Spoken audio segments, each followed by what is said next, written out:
1 Nephi Chapter 4. And it came to pass that I spake unto my brethren, saying, Let us go up again unto Jerusalem, and let us be faithful in keeping the commandments of the Lord.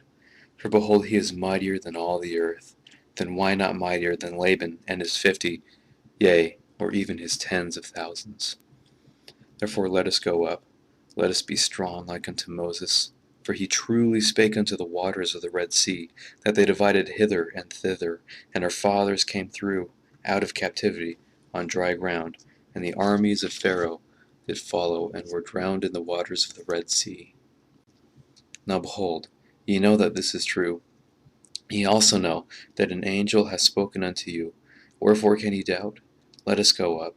The Lord is able to deliver us, even as our fathers, and to destroy Laban, even as the Egyptians. Now when I had spoken these words, they were yet wroth, and did still continue to murmur. Nevertheless they did follow me up until we came without the walls of Jerusalem.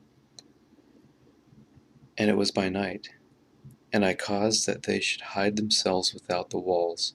And after they had hid themselves, I, Nephi, crept into the city, and went forth towards the house of Laban. And I was led by the Spirit, not knowing beforehand the things which I should do. Nevertheless I went forth, and as I came near unto the house of Laban, I beheld a man, and he had fallen to the earth before me, for he was drunken with wine. And when I came to him, I found that it was Laban.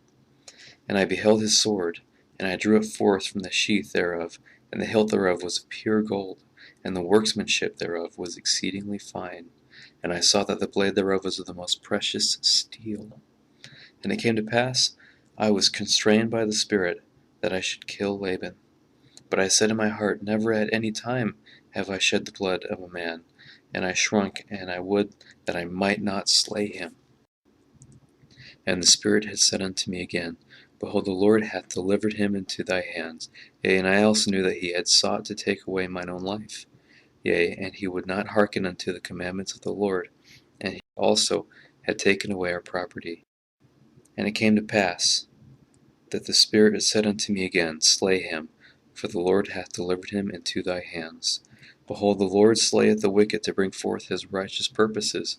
It is better that one man should perish, than a nation should dwindle and perish in unbelief. And now, when I, Nephi, had heard these words, I remembered the words of the Lord, which he spake unto me in the wilderness, saying that, inasmuch as thy seed shall keep my commandments, they shall prosper in the land of promise. Yea, and I also thought that they could not keep the commandments of the Lord according to the law of Moses, save they should have the law. And I also knew that the law was engraven upon the plates of brass. And again I knew that the Lord had delivered Laban into my hands. For this cause I might obtain the records according to his commandments. Therefore I did obey the voice of the Spirit, and took Laban by the hair of the head, and smote off his head with his own sword. And after I had smitten off his head with his own sword, I took the garments of Laban, and put them upon mine own body, yea, even every whit, and I did gird on his armor about my loins. And after I had done this, I went forth unto the treasury of Laban. And as I went forth towards the treasury of Laban, behold, I saw the servant of Laban, who had the keys of the treasury. And I commanded him in the voice of Laban, that he should go with me into the treasury. And he supposed me to be his master Laban, for he beheld the garments and also the sword girded about my loins. And he spake unto me concerning the elders of the Jews, he knowing that his master Laban had been out by night among them. And I spake unto him, as if it had been Laban.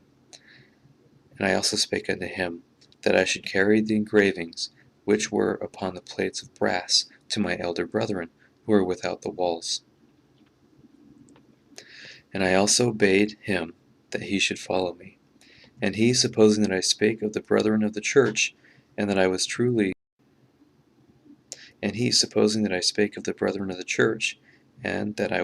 that Laban whom I had slain, wherefore he did follow me. And he spake unto me many times concerning the elders of the Jews, as I went forth unto my brethren who were without the walls. And it came to pass that when Laman saw me, he was exceedingly frightened, and also Lemuel, and Sam, and they fled from before my presence, for they supposed it was Laban, and that he had slain me, and had sought to take away their lives also. It came to pass I called after them, and they did hear me, wherefore they did cease to flee from my presence. And it came to pass that when the servant of Laban beheld my brethren, he began to tremble, and was about to flee from before me, and return to the city of Jerusalem. And now I, Nephi, being a man large in stature, and also having received much strength of the Lord, therefore I did seize upon the servant of Laban, and held him, that he should not flee. And it came to pass that I spake with him, that if he would hearken unto my words, as the Lord liveth, and as I live, even so, if he would hearken unto our words, we would spare his life. And I spake unto him, even with an oath, that he need not fear, that he should be a free man like unto us, if he would go down in the wilderness with us. And I also spake with him, saying, Surely the Lord hath commanded us to do this thing, and shall we not be diligent in keeping the commandments of the Lord? Therefore, if thou wilt go down into the wilderness to my father, and thou shalt have place with us. And I also spake unto him, saying, Surely the Lord hath commanded us to do this thing, and shall we not be diligent in keeping the commandments of the Lord? Therefore, if thou wilt go down into the wilderness unto my father, thou shalt have place with us. And it came to pass that Zoram did take courage at the words which I spake.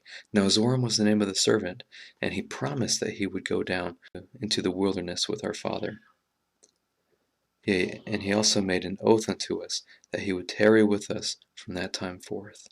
Now we were desirous that he should tarry with us, for this cause, that the Jews might not know concerning our flight into the wilderness, lest they should pursue us and destroy us. And it came to pass, that when Zoram had made an oath unto us, our fears did cease concerning him. And it came to pass that we took the plates of brass and the servant of Laban, and departed into the wilderness, and journeyed unto the tent of our father.